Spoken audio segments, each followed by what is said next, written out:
Mo nga kami. Doon nilang feeling nanalo. Ate Jules.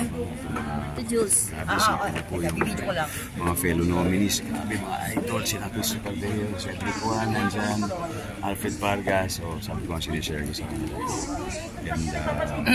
And I'm very happy lang kasi ang laking yung pelikulang Rewind sa malakas ang impact sa akin na pelikula sa mga nagawa ko. Kaya pag nakikita ko to, makikita ko to, alaala to ng movie na yun.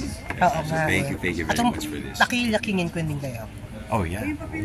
So, dream nga namin na sana magpatuloy yung ganong klaseng box office appreciation ng ating mga moviegoers. Hindi lang sa film festival, kundi araw-araw, every week, sa lahat ng pelikulang Pilipinas, especially our local films. Doon to na lang, no? Last question na lang.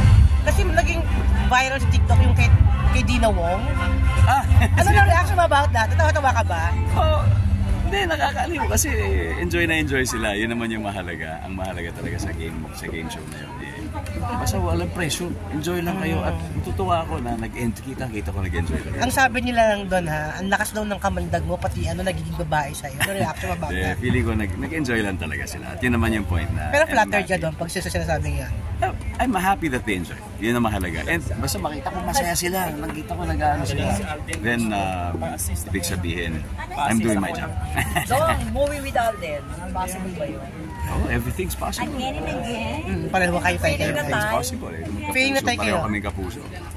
Feeling na tayo. Anong feeling? Oo. Thank you. Thank you.